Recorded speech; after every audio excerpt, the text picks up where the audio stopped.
J'avais déjà fait plusieurs mises en situation, j'étais vraiment à l'aise.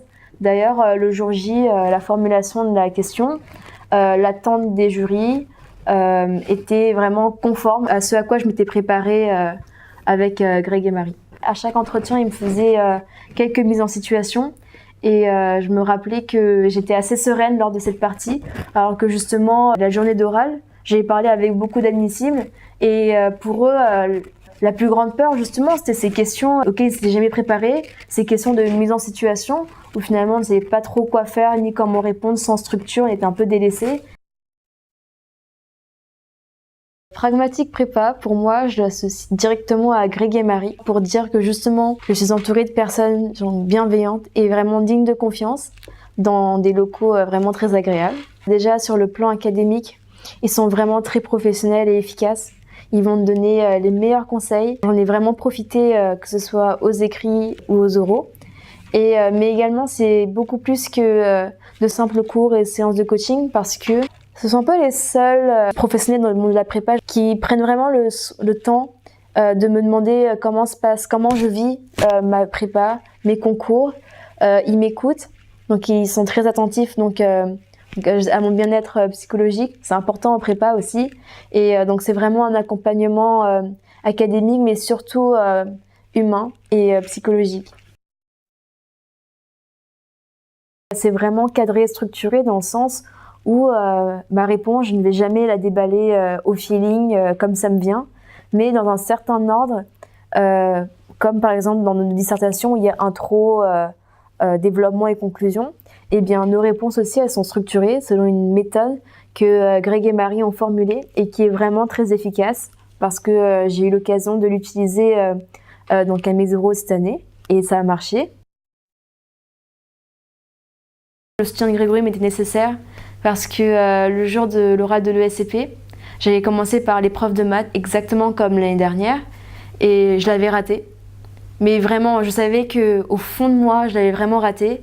Et c'était ma toute première épreuve. Après, j'enchaînais exactement dans le même ordre que l'année dernière, l'espagnol. Ensuite, déjeuner, entretien, puis anglais.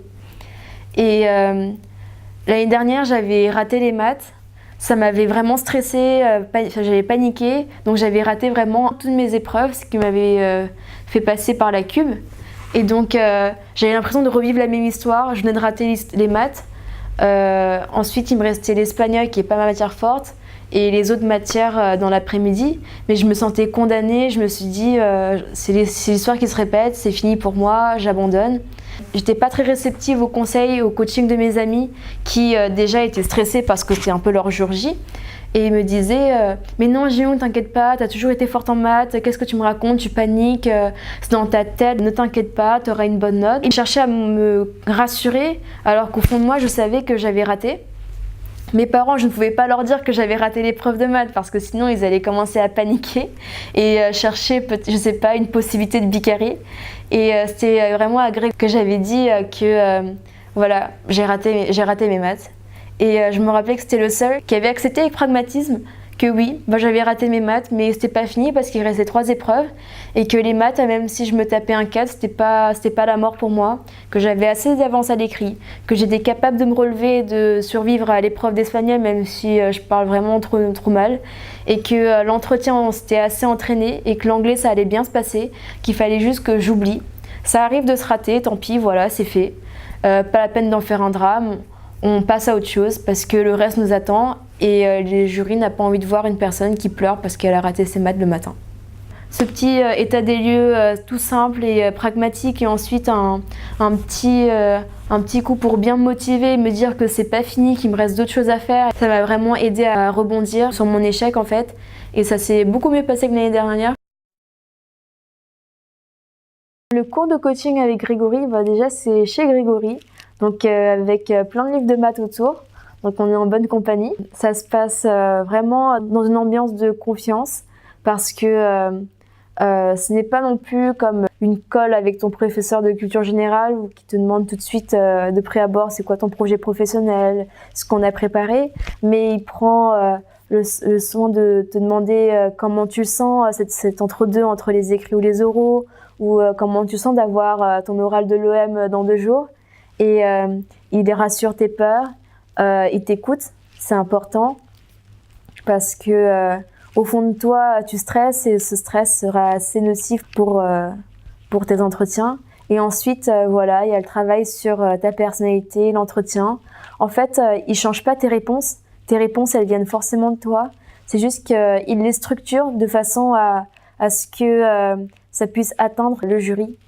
Et je pense que c'est ça le plus important. Donc, ils travaillent vraiment sur la forme de tes réponses, mais c'est surtout ta personnalité et ton projet professionnel qui prime. Le projet professionnel, c'est toujours la phobie des étudiants. Il faut être pro, pas assez pro. Il faut absolument avoir un projet professionnel, sinon la question qu'ils posent, c'est pourquoi vous êtes là? Alors là, on est perdu. Donc c'est quelque chose qui fait peur aux étudiants et ça me faisait peur aussi. J'avais déjà une idée de ce que je voulais dire en projet professionnel.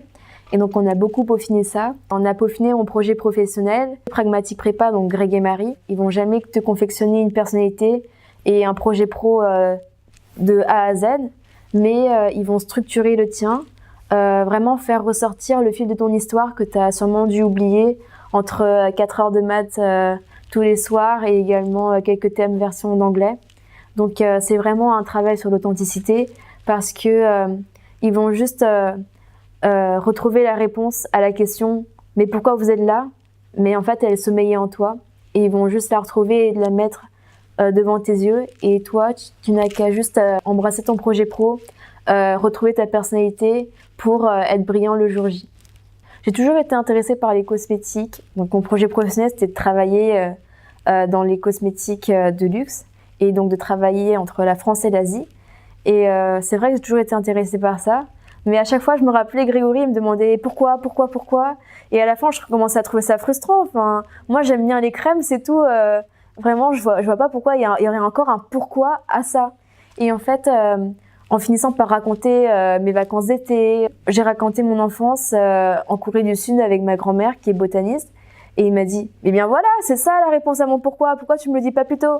Et c'est vrai que ça paraissait évident finalement parce que depuis toute petite, avec ma grand-mère, je m'amusais toujours avec la botanique et tout ça. Et j'avais oublié ça. Enfin, parce qu'avec la prépa, on oublie un peu ce qui se passe avant. Ça me paraissait évident et puis c'était un peu enfoui en moi et j'ai complètement oublié et donc c'est vrai que il y avait cette cause finalement, mais j'avais oublié et heureusement Grégory était là pour continuer à creuser même quand je comprenais plus parce qu'il y avait plus rien à creuser. C'est toujours avec une pointe de nostalgie que je raconte cette histoire, donc tout de suite j'ai un petit air de ça me manque beaucoup et je pense que ça touche un peu le jury parce que ils voient une personne en face d'eux et pas juste quelqu'un qui porte un costard et qui essaye de passer un train de personnalité, mais une réelle personne qui oui, a une famille qu'elle voit pas souvent en Asie et qu'elle a passé de super moments avec eux et que tous ces souvenirs, ces expériences dans l'enfance ont formé la personne qui est en face d'eux.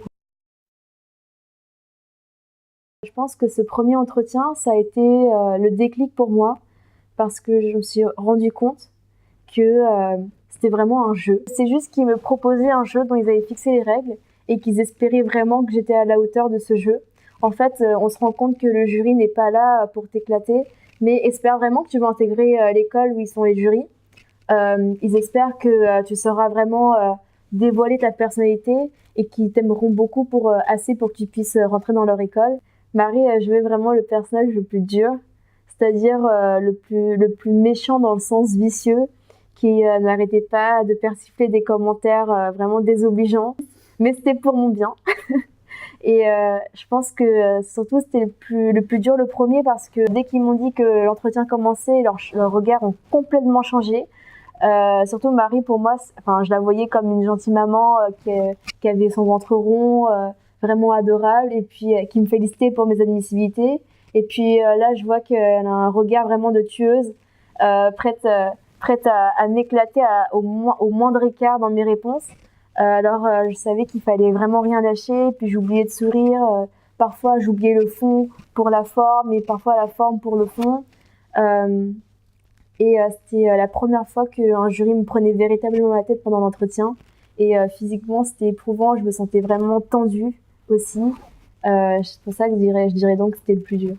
Et donc, je me suis rendu compte que ce n'était qu'un jeu et un masque que leur personnalité qu'ils dévoilent durant l'entretien n'est pas celle qu'ils sont d'habitude et que justement je devais me prêter au jeu avec la plus grande bonne volonté possible.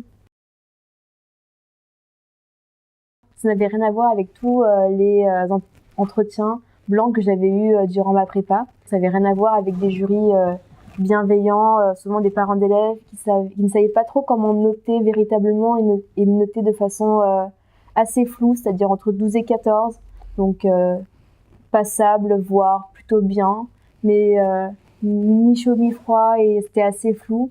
Je ne savais pas vraiment comment progresser et je pense qu'eux-mêmes, ils n'avaient pas les clés pour me dire comment ils voudraient que je progresse. Ils savaient juste que ce n'est pas qu'ils m'aimaient pas, mais ce n'est pas non plus qu'ils m'adoraient.